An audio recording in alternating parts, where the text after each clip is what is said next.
Welcome back to the channel. So here I've got a Rolex Datejust. This is an L serial number, dating it back to 1989. And what's cool about this watch is it's kind of a transitional piece. It has the old date wheel.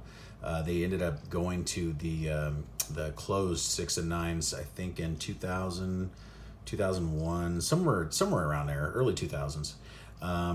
But what's cool about this one is it has the old date wheel, but it has the newer 3135 movement in it, because the 3135 came out in 1989, same year as this watch. So I think it's very cool. So you have a full balance bridge movement with a Breguet overcoil, very solid, great timekeeping movement here, and then you have the look of a vintage piece, all original. This watch has been over polished, and you can tell at the top of the lugs there, it has like a satin finish instead of that factory brush.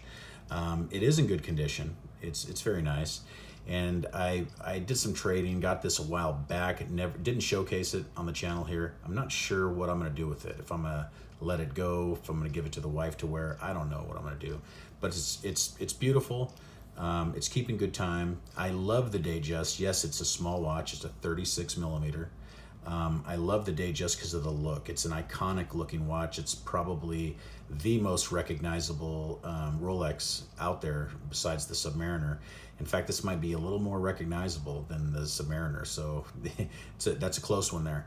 But it does wear nice. Let me put it on my about a 7.5 inch wrist. I do have a Jubilee bracelet for it also. I just have it not on the watch at the moment.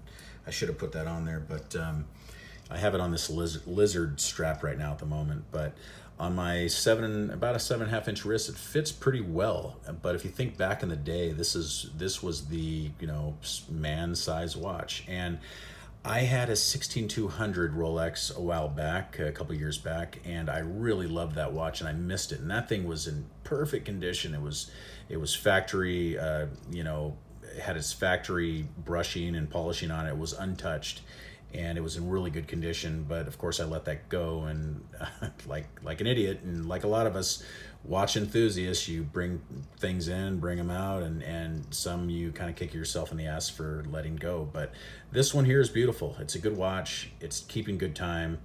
I love the silver. It's kind of like the iconic Datejust, because it has, like even the 1601s, the original 1601s, one of the more popular dial configurations was this one, stick dial with the what do you call it, silver dials that are kind of like a sunburst. It kind of has that sunburst effect, and you can see that. And then when you have that that gold bezel there, just white gold bezel, just look at how that shimmers. It's just beautiful. Very nice. And I really like the fluted bezel here over the engine turned. This just looks, this is iconic Rolex right here. Iconic Rolex. Like I said, smaller watch. If you compare it to, their sports pieces, much smaller. So, but it's a good dress piece. And if you have a smaller wrist, like let's say 6.5 inch wrist, 7, this will fit probably even better. And the thickness is nice. Very nice thickness. It's probably, let's measure it while we've got the caliper here too. So this one, and this model number, if I didn't say, it's a 16234. So our lug to lug, I think it's around 44 on these. If I can get it on it's kind of hard to do this on the camera. Yeah, 43.4. It's about 44.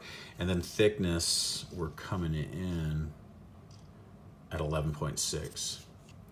The movement on this one, and so you guys can see it, because you probably want to know anyway. 35.7, so 36.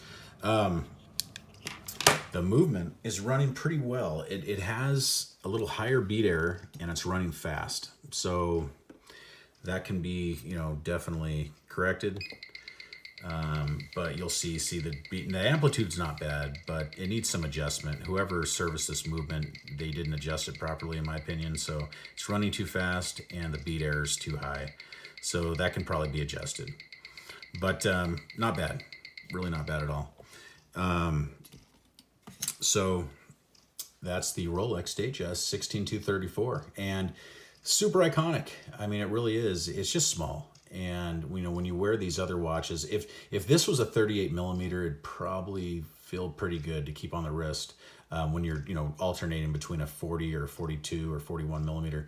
But when you go from wearing a 40 or 41 and you put this on, it's a big difference.